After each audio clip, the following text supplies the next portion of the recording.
Salut à tous, c'est Morazina, j'espère que vous allez bien, moi en tout cas ça va super et nickel. Et aujourd'hui on se retrouve pour une nouvelle vidéo, que ça fait longtemps que j'ai pas tourné cette vidéo pendant 3 ou 4 semaines, donc c'est pour ça que je voulais tellement le tourner et faire une nouvelle vidéo. Et il y avait un abonné en plus qui avait dit que si dans 3 jours tu tournes pas cette vidéo là, et ben tu désabonnes et je regarde plus ta chaîne YouTube et regarder des vidéos. Et c'est pour ça que j'ai tourné cette vidéo pour, tu vois, pour espérons avoir, pour gagner maximum de vues, pour pas que les gens perdent, pour pas que moi je perde des abonnés à cause que je fais pas des vidéos pendant 3 ou 4 semaines que je l'ai pas fait. Ils croyaient vraiment que j'allais arrêter cette vidéo en fait. J'ai croyais que j'allais arrêter cette YouTube, que c'est-à-dire que je vais arrêter ma chaîne. Mais en fait non, je continue. C'est juste que j'ai pas encore tourné cette vidéo, donc excusez-moi pour ceux qui croyaient que vraiment que j'allais arrêter cette chaîne, mais en fait je continue, ne vous inquiétez pas, je suis toujours en forme et je suis toujours là pour tourner cette vidéo. Et aujourd'hui on va parler tout simplement qui tout le monde a déjà parlé de cette compétition qui débutera à l'été, qu'il s'agit pourquoi la UEFA proposait que l'Euro sera décalé en 2021. Donc c'est ce qu'on pose la question. Mais avant de commencer, je préfère que vous allez liker, commenter, partager et surtout d'activer la petite cloche pour voir toutes mes vidéos avant que vous vous abonnez sur ma chaîne. Voilà. Donc on peut débuter et on peut commencer dès maintenant. Et on va voir vite fait pourquoi ils ont...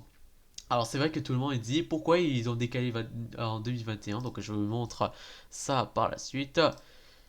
C'est là que vous voyez bien, l'Euro 2021, les nouvelles dates officialisées par la UEFA. Alors la UEFA a proposé de décaler 2021. Alors pourquoi ils ont décalé 2021? Parce que déjà, vous savez très bien à cause de le coronavirus avait proposé que tous les matchs sont arrêtés tout. Même dans tous les sports, mais ils arrêtent complètement tout.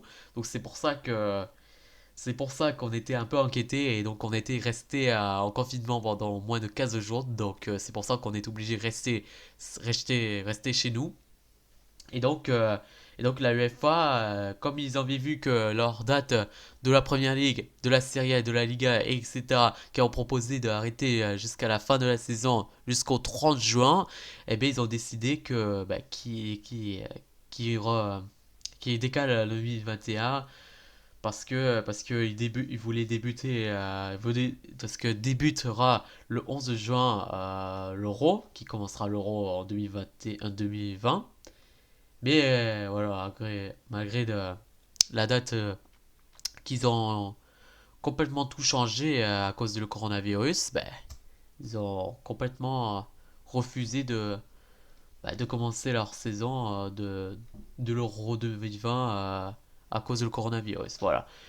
Et s'il n'aurait été pas annulé le coronavirus, enfin, s'il n'aurait été pas décalé en 2021 plutôt qu'il restera en 2020, eh bien, regardez qui est-ce qui aura leur groupe. On aura composant que vous voyez bien, si vous voyez bien, l'Italie, Suisse, Turquie et Pays de Galles en groupe A. Qui franchement, il se trouve ça assez équilibré avec le groupe B, Belgique, Russie, Danemark, Finlande. Puis groupe C, Ukraine, Pays-Bas, Autriche et un autre pays qui vont jouer la qualif pour le barrage.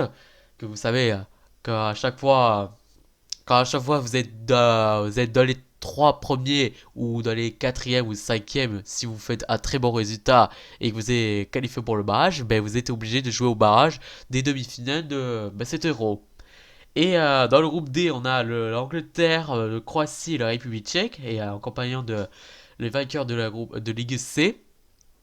Et puis puis dans le groupe E, on a Espagne, Pologne, Suède et la Ligue, le Ligue vainqueur du barrage de le groupe Ligue B. Et la France, qui ont un groupe assez très difficile, qui est composant de l'Allemagne et le Portugal, et le vainqueur de la Ligue A, c'est-à-dire c'est celui qui est comment dire, un peu plus fort. Si l'Islande gagne les deux matchs, c'est-à-dire les demi et la finale, et bien ils seront dans le groupe de la France Et je trouve que la France va avoir un groupe de la mort avec déjà qu'ils ont déjà un groupe de la mort avec l'Allemagne et le Portugal. Mais franchement, si l'année prochaine, c'est-à-dire en 2021, ils vont galérer en phase de, dès la phase de poule, comme l'Allemagne où ils avaient galéré en Coupe du Monde en 2018 ou plutôt ou que aussi avec l'Espagne, qu'on peut le dire. Là, franchement, j'aurais avoir je vais avoir la haine pour eux parce que c'est un groupe difficile et je trouve que pour moi, voilà, c'est pas évident de voir la France avoir un groupe très difficile avec l'Allemagne, Portugal. Mais j'espère que j'y crois pour l'équipe de France. J'y crois aussi pour toute la vie de la France. Supporter l'équipe, aller les Bleus. Et j'espère que voilà que la France va être champion d'Europe si jamais va faire comme l'Espagne. Mais ça va être très compliqué et je suis sûr que ils vont essayer de le comment dire de le gagner. Même si ça va être un groupe difficile, j'espère qu'ils vont le gagner. J'espère que je crois jusqu'au bout. Et donc voilà, tout simplement. Voilà, c'est terminé pour aujourd'hui. Alors déjà, oui, c'est fini déjà. Mais ce que je voulais dire à la fin de cette vidéo, c'est de déjà pour première chose, rester chez vous, c'est le plus important. C'est pas pour choper le coronavirus, voilà, etc.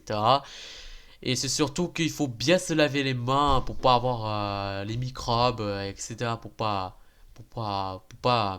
comment dire, serrer la main aux gens quand tu vous disais bonjour, etc. Bon, de toute façon, vous n'avez pas des copains, vous restez en famille et donc vous êtes resté confinement moins de 15 jours, donc on y croit, on reste moins de 15 jours. Par contre, si vous voulez prendre d'air, eh ben vous pourrez rester, enfin vous pouvez sortir, mais ici dans la maison pour prendre d'air, voilà, tout simplement.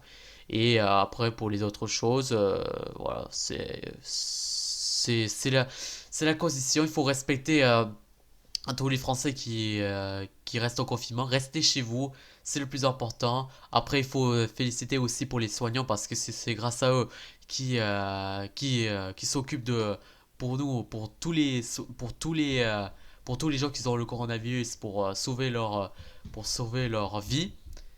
Et voilà, tout simplement. Et j'espère que de toute la France vont pas avoir de coronavirus. Donc il y a là quelque peu des Français qui ont déjà le coronavirus. Donc c'est vrai que c'est un peu géant, mais c'est vrai que c'est très grave. Donc j'espère qu'on y croit. J'espère que les gens, ceux qui ont le coronavirus, vont essayer réussir à guérir. Et voilà. Donc tout simplement. Donc comme vous savez à la fin de ces vidéos, vous savez, il faut liker, commenter, partager et surtout d'activer la petite cloche pour voir toutes mes vidéos. Bon, je vous laisse. Simon Razinello. Ciao. Peace.